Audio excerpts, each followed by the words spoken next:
Donc, allons voir la dernière armée, les idolâtres. Les idolâtres, c'est ce clan auquel j'ai failli passer à côté. Donc, qui est arrivé chez Moratti. Alors, c'est un clan qui, à la première lecture, m'a profondément... pas profondément, mais qui m'a agacé à la première lecture. Et dans les faits... je l'aime bien. Mais pour moi, il a en fait un défaut important. C'est que on est clairement dans... de la part de Game Workshop, hein, si je mets dans leur tête, c'est ah oui, on avait complètement oublié de faire le bataillon ou le clan de comment il s'appelle, de Be'lakor. Du coup, on vous l'a mis dans Slave to Darkness. Donc voilà, c'est cool. En plus, c'est vrai que tout le monde joue les Vanguard. Les chevaliers Vanguard, Varangard, parce qu'ils sont super forts et que c'est l'unité qui de base est la chez Slave to Darkness qui est la plus forte et qu'on n'a pas besoin de hyper synergiser pour qu'elle soit forte. Du coup, on va leur foutre un clan spécifique pour eux aussi, vous serez contents. Et voilà. Et puis après, les gens continuent à dire mais il reste les putains de chariots qui servent à rien et qui sont trop chers, et les cultistes qui servent à rien. Ah bah attendez, on va vous sortir un clan qui va synergiser les chariots et les cultistes.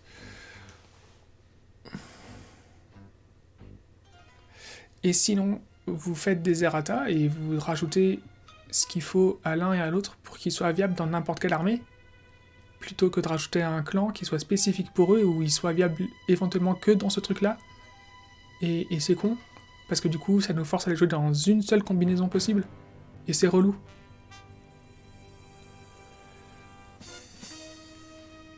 Du coup, j'ai constitué une armée pour correspondre au lore. Et en vrai, je pense qu'elle est à peu près viable, mais je trouve ça désagréable de devoir être forcé de faire de cette manière-là. Voilà. Je pense que ce n'est... Voilà. En fait, si au début, hein, je croyais que on était vraiment sur... On va réhabiliter les chariots. Et par principe, je leur dis, un bataillon qui réhabilite les chariots, trop cool. Trop cool. Puis, j'ai lu le truc, et ça m'a pas plu. Après, j'ai eu le message d'Asgard qui m'a dit « Attention, attends, t'inquiète, les cultistes, maintenant, dans ce truc-là, ce sont des lignes. » Mais on s'en fout. Je réponds pas à Asgard, je réponds à Game Workshop. Vous avez pas compris. Vous avez pas compris, en fait, ce qu'on attendait des cultistes. Quand on disait qu'il fallait que ce soit des lignes, il fallait pas que ce soit des lignes dans un clan.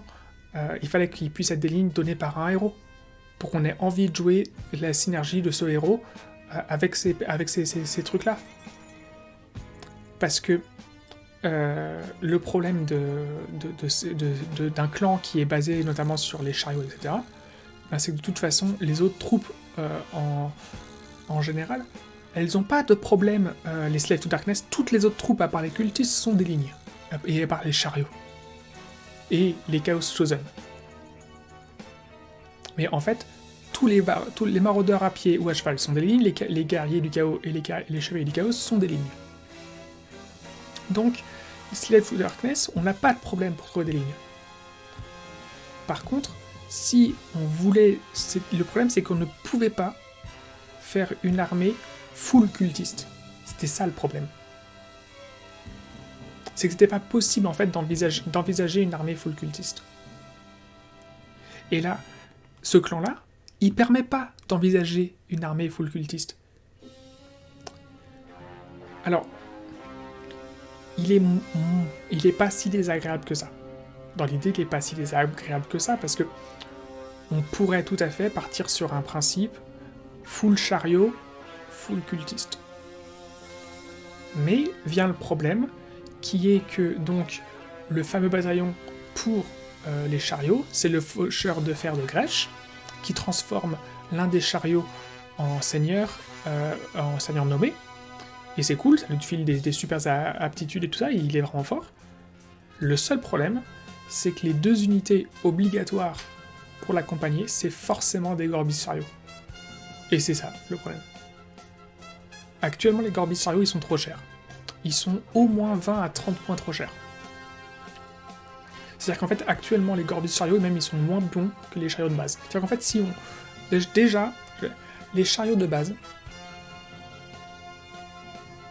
ils devraient être à 110 points. Et ben, un Gorbis chariot, c'est moins bon qu'un chariot de base. Du coup, ça devrait être à peu près entre 90 et 100 points. C'est ça, le truc. Un Gorbis chariot, ça devrait être entre 90 et 100 points. Et un chariot de base, ça devrait être entre 100 et 110 points. Donc, avoir un bataillon qui nous force à prendre 2 unités de Gorbis chariot à 150 points, et ben ça fait trop chier. C'est nul, putain, je comprends même pas. Il fallait juste dire 2 unités de chariot, soit Gorbist, soit Chaos chariot de base, et vous avez le choix. Pourquoi avoir forcé de mettre du Gorbist? On n'a pas envie de jouer les Gorbist, ils sont trop chers. Réduisez-les au moins de 30 points. Mettez-les au moins à 120 points.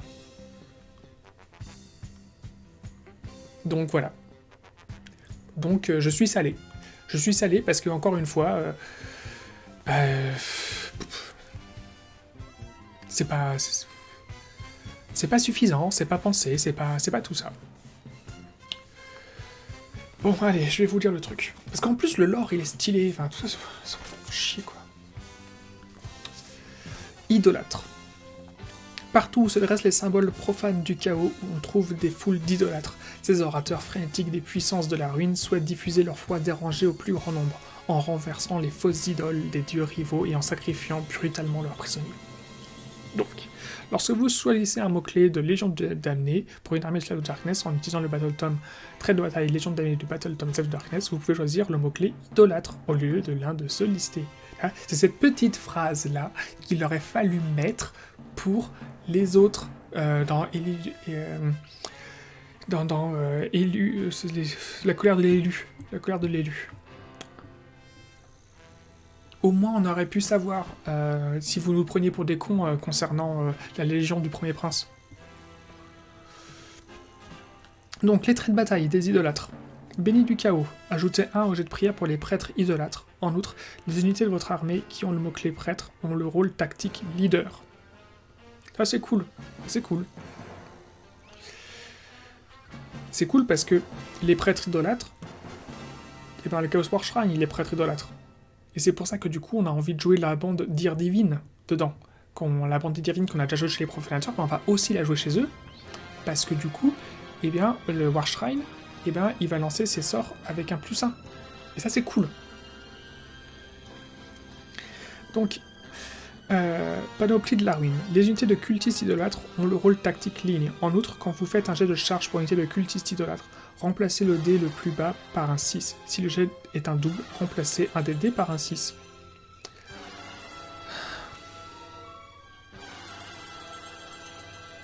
Du coup, pour nous donner envie de jouer cultiste, donc vous en avez fait des lignes, c'est cool, mais en plus vous leur avez filé la règle qu'on n'aime pas chez les maraudeurs à pied.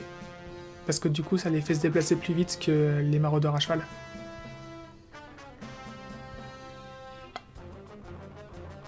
Donc la règle qui est con, alors elle est forte, mais elle est con chez les maraudeurs, du coup vous l'avez filé chez les cultistes aussi.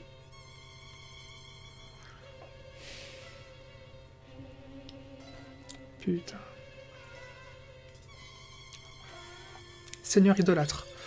Vous pouvez améliorer une unité de Chaos Chariot ou de Gorbis Chariot de votre armée composée de une figurine en Seigneur idolâtre. Si vous le faites, l'unité choisie gagne le mot-clé Seigneur idolâtre, héros et prêtre, et devient alors un Exalted Charioteur, même si l'unité n'a qu'une figurine. Et vous devez lui donner un des mots-clés de marque du chaos suivant quand vous la sélectionnez dans votre armée, Corn, Sage, Neuf, Slanesh ou Universel.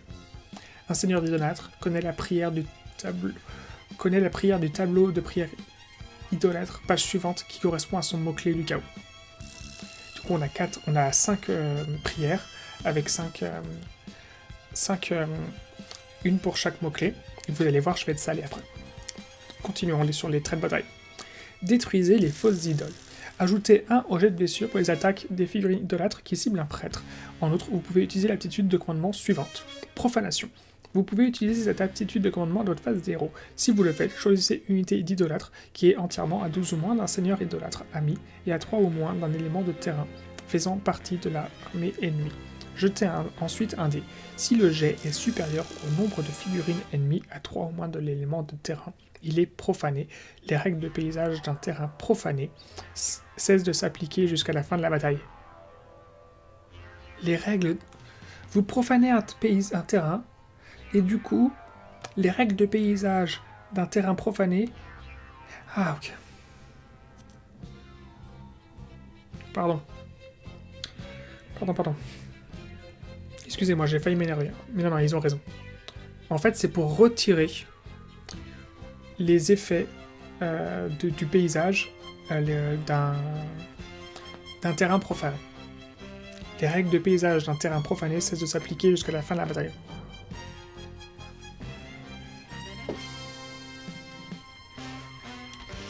Est-ce que ça s'applique aux éléments de décor des factions? Si ça s'applique aux éléments de décor des factions, c'est vachement bien. Si c'est juste sur les éléments de terrain de base, bon écoutez, ça peut être pratique, notamment si l'adversaire a posé ses fesses sur un élément de terrain qui lui régène des points de vie, ou qui lui permet d'être immunisé au battle test, ou qui lui permet d'être résistant, de récupérer des points de commandement. Ouais, bon, j'aime bien. En fait, dans les faits, j'aime bien tout ça. Trait commandement. Renforcé par la haine, ajoutez 2 la caractéristique de blessure de ce général, Seigneur de la terreur. Soustrayez 1 la caractéristique de bravoure des unités ennemies, tant qu'elles sont assises sous main de ce général. Ils sont pas foulés, hein, c'est les mêmes. Favori du Panthéon. Ajoutez 1 ou soustraire 2 au résultat des jets effectués sur le tableau de l'aide des dieux. J'aime pas ça, donc on s'en fout. Ensuite, orateur enfiévré. Ce général peut prononcer 2 prières à sa face de héros au lieu de 1. Il peut prononcer la même prière plusieurs fois. 5e trait. Fléau des fausses idoles. Une fois par phase de héros, ce général peut utiliser l'aptitude de profanation sans dépenser un point de commandement. Ça peut être pratique, mais c'est pas fou. Châtier le mécréant, ajoutez 2 à la caractéristique d'attaque des armes de mêlée de ce général. Ah, c'est fort. C'est toutes les armes de mêlée. C'est fort. Donc c'est pour les générales prêtres idolâtres. Ensuite, prière idolâtre. Bienfait de corne. Donc voyons nos 5 prières. Bienfait de corne. Au début de phase des héros, vous pouvez dire que cette figurine prononce cette prière. Si vous le faites, choisissez une unité d'idolâtre corne, mis entièrement à 12 ou moins de cette figurine, et faites un jet de prière en jetant un dé sur 1 et 2 de la prière n'est pas entendue. Sur 3+, vous pouvez relancer des jets de touche pour les attaques d'armes de mêlée de l'unité choisie jusqu'à votre prochaine phase des héros. Donc on relance les jets de touche sur du 3+,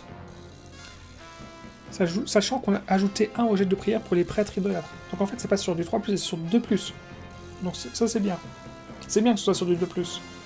Mais du coup, vous pouvez relancer les jets de touche pour les attaques d'armes de mêlée de l'unité choisie jusqu'à votre prochaine phase de... Ça, je comprends pas. Sur 1-2, la prière n'est pas entendue. Sur 3+, vous pouvez relancer les jets de touche pour l'attaque. Et là, ajouter 1 au jet de prière. Ah oui, non, effectivement. C'est-à-dire qu'en fait...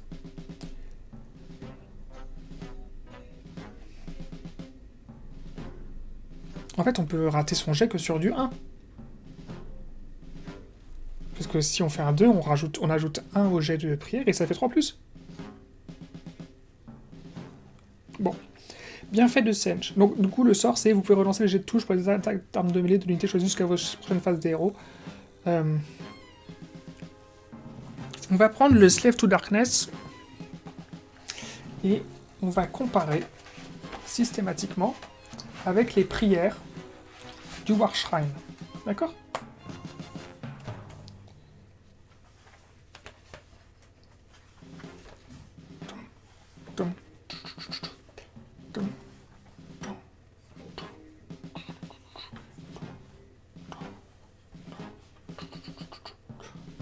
Le suspense est à son comble, tandis que Sangohan s'approche de Cell pour lui péter la tronche. Alors, sur 3+, vous pouvez relancer les jets de touche pour les attaques d'armes de mêlée de l'unité choisie. Donc ça, c'est idolâtre. Le War Shrine.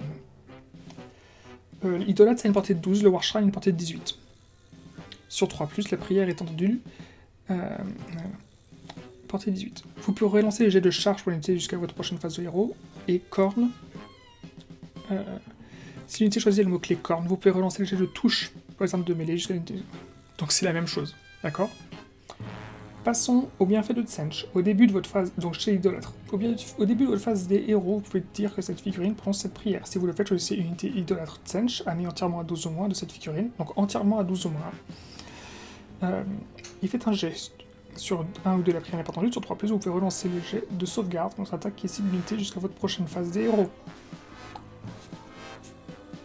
Faveur de Tsench, du Chaos War Shrine. Portée de 18. Vous pouvez relancer les jets de sauvegarde contre l'attaque qui cible l'unité jusqu'à votre prochaine phase des héros. En outre, si l'unité choisie a le mot-clé de Change jusqu'à votre prochaine phase des héros, chaque fois que l'unité choisie est affectée par un sort ou un sort résistant, vous pouvez jeter un dé si vous le faites sur 4+, ignorer les effets de ce sort ou sort persistant. Donc c'est la même chose. En moins bien. Bienfait de Nurgle. Au début de toute phase des héros, vous pouvez dire que cette figurine, donc chez les idolâtres, au début de toute phase des héros, vous pouvez dire que cette figurine prononce cette prière sur 3+, c'est entendu. Si vous pouvez relancer les jets de blessure pour les actes d'armes de mêlée de l'unité, choisis jusqu'à votre prochaine phase des héros. Chaos War Shrine. Faveur de Nurgle. Vous pouvez relancer les jets de blessure et les attaques d'armes de mêlée de l'unité choisie. En outre, si l'unité choisie a le mot-clé Nurgle, ajoutez un au jet de sauvegarde. Donc la même chose, en moins bien. Pour les idolâtres, bien sûr. Prière idolâtre de Slaanesh. Sur du 3+, donc unité d'idolâtre Slaanesh entièrement à 12. Sur 3+, vous pouvez relancer les jets de charge pour l'unité choisie jusqu'à la prochaine phase des héros. Faveur de Slaanesh de War Shrine, vous pouvez relancer les jets de charge pour l'unité choisie jusqu'à la prochaine phase des héros. En outre, si l'unité choisie a le mot-clé Slaanesh, ne fait pas de test de déroute. Prière idolâtre. Bienfait du chaos universel. Au début de votre phase d'héros, vous pouvez dire que cette figurine, sur du 3+, vous pouvez guérir des 3 blessures allouées à la figurine choisie. Faveur du chaos, vous pouvez relancer des jets de toucher de blessure pour l'attaque de l'unité jusqu'à votre prochaine phase de héros. En outre, si l'unité choisit le mot-clé universel, vous pouvez relancer les jets de charge pour l'unité jusqu'à votre prochaine phase de héros. C'est le seul qui est différent. Alors ça m'arrange parce que moi j'aime bien la marque du chaos universel. Mais c'est quand même abusé. Comment ils sont pas foutus de créer 4 prières un petit peu différentes, un petit peu novatrices. C'est exactement les mêmes prières que le Chaos War Shrine. Alors qu'en plus on est complètement dans le clan qui va nous donner envie de jouer Chaos War Shrine, puisque le Chaos War Shrine, il va bénéficier du +1 pour lancer les prières, parce qu'il est un prêtre, il va devenir prêtre idolâtre. Il est déjà un prêtre, il va devenir idolâtre.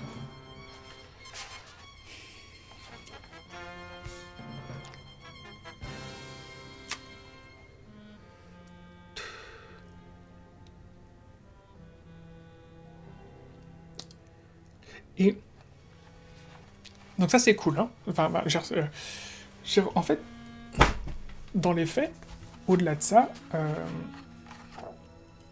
moi j'ai très envie de monter une armée idolâtre, dans les faits. Je vous ferai un vlog, je pense, dimanche soir, où je vais vous présenter 2 armées. 2 fois la même armée, le même concept d'armée, parce que là il est tard, il est 23h45, j'en peux plus. Enfin, j'ai mal à la gorge. Mais, et puis je ne vous ai pas encore présenté l'armée de telle que la liste d'armées telle que j'ai faite là. Et ce qui me gêne, donc, c'est que on a donc une armée avec des traits de bataille qui sont plutôt sympas, des traits de commandement qui sont corrects, sachant qu'on en a 3 qui sont en fait 3 traits de commandement génériques qu'on avait déjà avant, et on a 5 nouvelles prières, et en fait sur les 5 prières, il y en a une qui a du sens, qui est la prière du chaos universel, qui est juste en fait une prière qui permet de guérir de 3 points de vie, et les autres en fait c'est la même c'est une repompe des prières qu'on avait déjà en mieux chez le Chaos War Shrine. Et du coup là qui sont moins bien parce qu'on a moins de portée. Et en fait, l'autre truc c'est ils sont où les artefacts? Hein? Ils sont où les artefacts? Games. Je tourne les pages, hein. Il n'y a pas d'artefact. La page d'après, c'est une photo. Alors elle est sympa la photo, c'est cool de mettre une photo, mais on s'en fout. Parce qu'en fait, du coup, là, c'est des règles qui manquent. Là, il faut des artefacts. Games. Parce qu'en fait, du coup, si vous voulez que... si vous jouez, du coup, en idolâtre, et que vous avez d'autres... mettez des héros dedans, et ben, à part le héros de base qui est nommé, que vous allez faire rentrer là, ici, et qui va vous forcer à jouer deux putains d'unités de Gorbis Chariot que vous voulez pas jouer. Et ben, du coup, là, ici, vous avez effectivement votre champion, votre général, qui lui va avoir des stats sympas avec des objets sympas. Mais, comme il n'y a pas d'artefact, et comme, eh bien, il n'y a aucune page dans Slave to Darkness, je l'ai balancé là-bas le bouquin, il n'y a aucune page dans Slave to Darkness où il y a des objets génériques disponibles pour tout le monde. Parce que vous forcez, comme vous êtes parti du principe que vous forciez les joueurs à prendre l'un des clans, et bien si vous faites mal le boulot derrière, et bien vous avez aucune possibilité derrière pour permettre aux joueurs... En fait, il n'y a aucune variabilité. Il y a... À force de faire des choses trop spécifiques, et ben si l'un des trucs spécifiques bug, et ben si derrière, en dessous il n'y a rien de générique pour se réceptionner. C'est la même chose lorsqu'on fait un programme d'ordinateur, une application. À force de faire trop de trucs dans une même application, de trucs différents, et pas assez de synergie et de choses en fait qui vont pas, on dit pas de faire du copier-coller, on dit en fait d'avoir des règles simples qui soient toujours en fait le même concept et de toujours prendre des choses dans le même ordre pour pas faire ce type d'erreur. Parce que là en fait clairement c'est pas normal que en se relisant le mec qui a conçu ça se soit pas dit ah bah oui, mais il manque les artefacts. Et parce que en plus, il n'y a pas les artefacts génériques dans le bouquin de base, parce qu'on n'a pas conçu ça comme ça.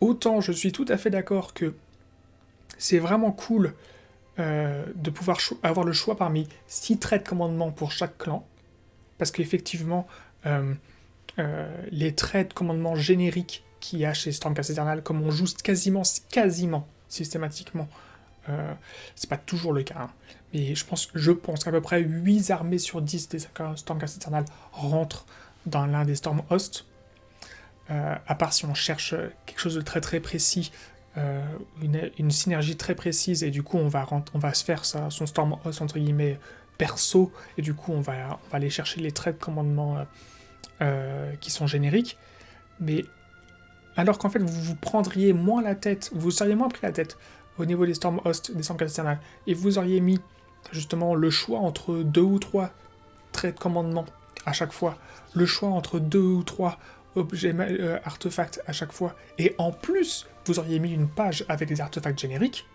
et ben ça aurait été très bien. Et là, le problème c'est que il n'y a rien pour tomber sur ses pieds. Il n'y a absolument rien. Et franchement, ça me fait trop chier, parce qu'en fait, dans les faits, j'avais vraiment envie. J'aurais vraiment eu envie de vous faire... j'ai vraiment envie de monter une super armée où il y aurait des chars et de la cavalerie et tout ça, et des acolytes, là, des cultistes. Mais on a d'un côté, en fait, des règles qui sont très intéressantes. Une règle trop forte et con, qui est celle qui permet de charger de transformer un dé en 6. Et de l'autre, de l'autre, clairement, je suis désolé, je vais le dire, clairement du travail mal fait. Clairement, on a 4 prières, c'est du copier-coller, c'est du foutage de gueule, et en plus elles sont moins bien. elles sont dans des circonstances qui sont moins bien, et on a derrière un bataillon qui a ni queue ni tête. Enfin, je suis désolé, il est con ce bataillon. On n'a pas... Enfin, pourquoi est-ce qu'il faut qu'il soit accompagné de Gorbist, le Grèche, là? Bref.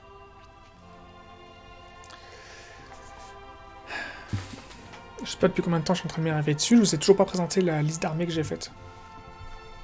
En plus, elle est bien, cette liste. Enfin, bon, du coup, comme je vous ai dit, l'idée, c'est... on va profiter d'avoir le bonus sur les prières pour pouvoir, du coup, jouer aussi la bande d'Ir divine que je vous ai présentée chez les profanateurs. Et du coup, on va avoir du coup, un Chaos War Shrine. Et là, c'est cool.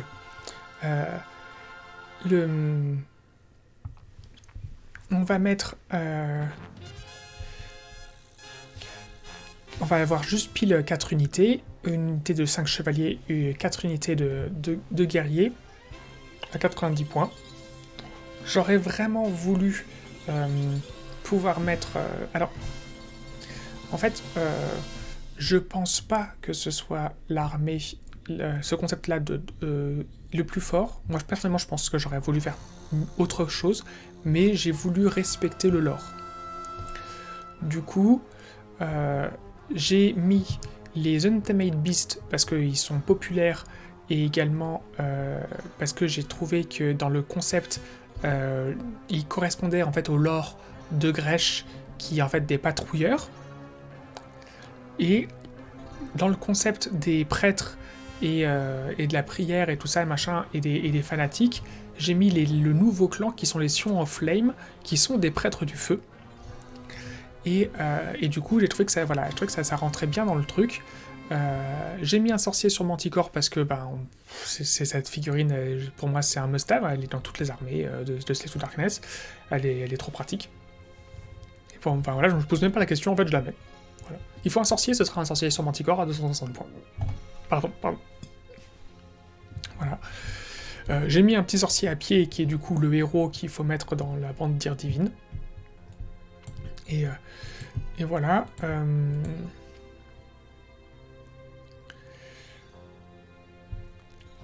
Et voilà. Mais en fait, je pense que pour être un peu plus efficace, je mettrai pas les 140 points des Untamed Beasts ici.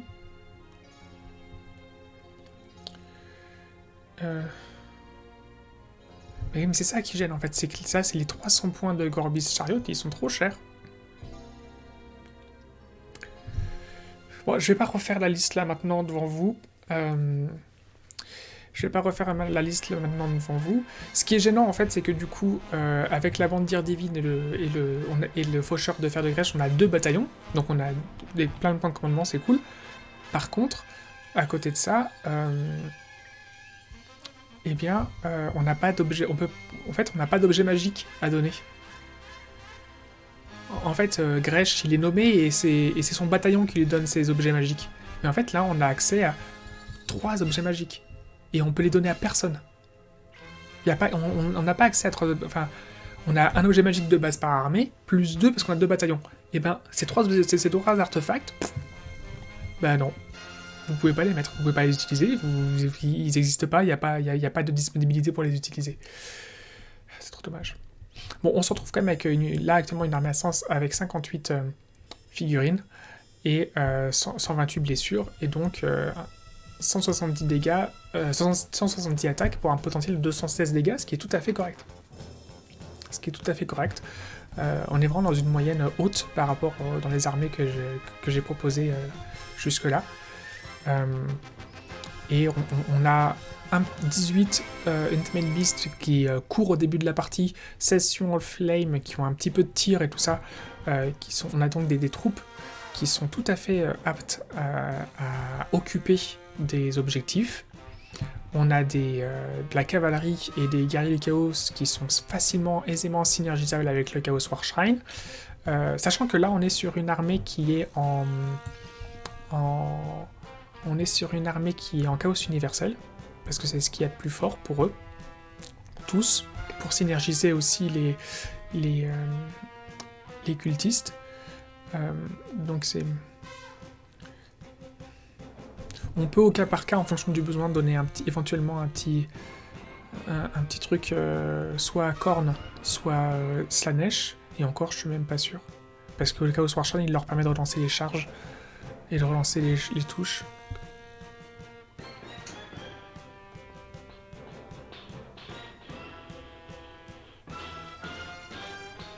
Peut-être qu'éventuellement, on pourrait dire que le sorcier sur Manticore, il est ici. On gagne les 110 points de lui. On retire une des 2 unités de cléric et le Maelmot. Donc on gagne 250-260 points. Et du coup, on peut booster nos troupes ici.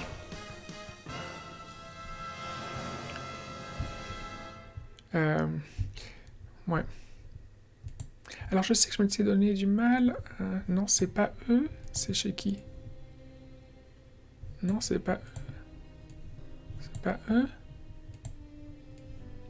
Ah oui, c'est ça. C'est les Chevaliers du Trône Ardent. J'avais bien réfléchi en fait à faire switcher entre les auras de Corne et les auras de Slanesh.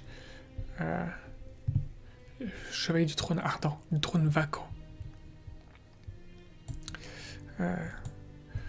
Bon. Écoutez, ce que je vais faire, c'est que pour dimanche prochain, je vous ferai en petit vlog, je vous proposerai... moi, je vous présenterai l'armée que moi, je suis en train de monter actuellement pour Slave to Darkness.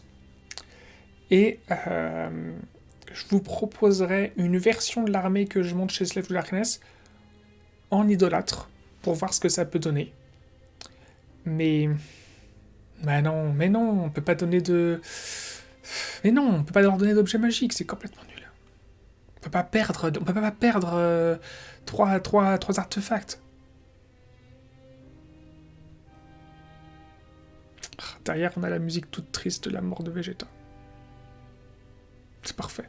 C'est parfait pour dire... C'est parfait pour accompagner ça. Je vous monte un peu le son.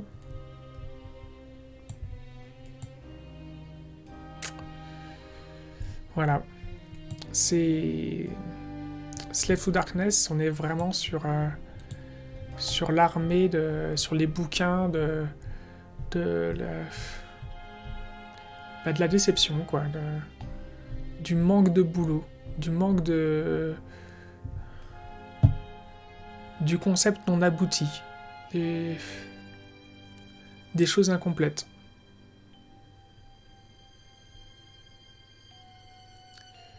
Et c'est vraiment dommage parce que c'est vraiment une armée qui, dans son lore, dans tout ça, enfin, le concept des barbares et tout ça, je l'adore.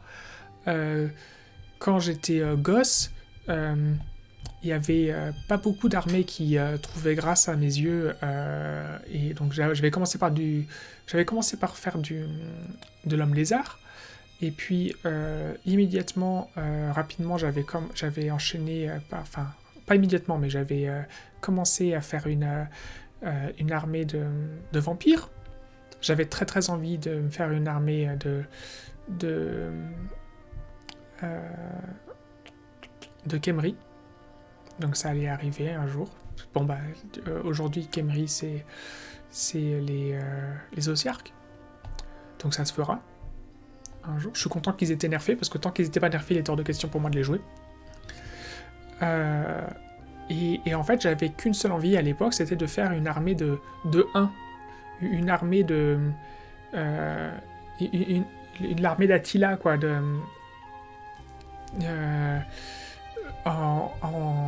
avec le lore des Kurgan, des sauvages, des barbares du chaos, et du coup, de faire... À l'époque, je voulais faire une armée full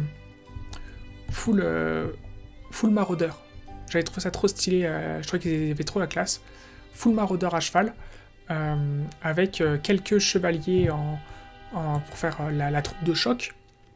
Et voilà, et je voulais faire une armée full à cheval, full comme ça. Donc c'est vrai qu'aujourd'hui, c'est un petit peu le type d'armée que j'ai envie de faire avec les Slave to Darkness. Et le problème, c'est pas que c'est pas viable, le problème, c'est qu'en fait... les spécificités beaucoup trop... je sais pas comment dire... les spécificités...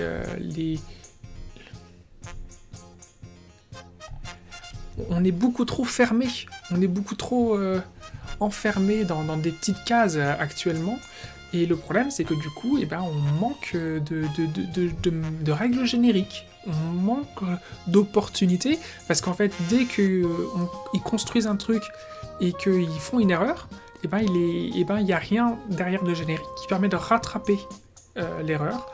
Et du coup, ça fait que l'erreur provoque une situation où on a un trou dans le jeu, on a un trou dans la règle, et du coup, qui rend quelque chose de non viable. C'est pas adaptable. Voilà, c'est tout Darkness aujourd'hui, les règles s'adaptent pas entre elles. C'est trop dommage. C'est trop dommage. C'est trop dommage. Et ça, c'est vraiment un défaut de conception. C'est purement du défaut de conception. C'est pas aux joueurs de s'adapter. Là, pour ça, c'est pas aux joueurs de s'adapter. C'est du défaut de conception. Bon, voilà. Il est minuit 2. Je vous remercie pour votre attention. Faites-moi part de vos commentaires et de vos idées. Voilà, je vais mettre ça sur YouTube. Et dimanche, je vous fais un vlog sur quelques d'autres propositions de liste. Et voilà. Et puis du coup, la semaine prochaine... Oui, pardon, excusez-moi, la semaine prochaine, j'avais la tête, je suis en train de bugger. La semaine prochaine... alors, est-ce que je pars sur de la destruction et du coup les Gloomspite Gits, ou est-ce que du coup la mort avec plutôt... Non. Alors, on va partir la semaine prochaine sur les Gloomspite Gits parce que c'est ceux que je maîtrise le mieux. Et il faut vraiment que je bosse beaucoup plus la mort avec... Et je pense que je commencerai de toute façon par les Night Haunt. Je pense que je commencerai par les Night Haunt parce qu'ils symbolisent vraiment fortement Age of Sigmar, la mort d'Age of Sigmar. Et quand je dis la mort d'Age of Sigmar, je parle pas de la mort du jeu, je parle de l'alliance de la mort. Plus que toutes les autres. Pour moi, avec leur arrivée... Voilà. Du coup, il y a la musique qui est hyper forte depuis tout à l'heure et qui doit vous saouler, je suis complètement con. Bon, écoutez, voilà. Je vous remercie à nouveau, je vous souhaite une bonne soirée, à dimanche ou au moins à mercredi prochain, ou ne serait-ce que sur YouTube. Ciao, ciao!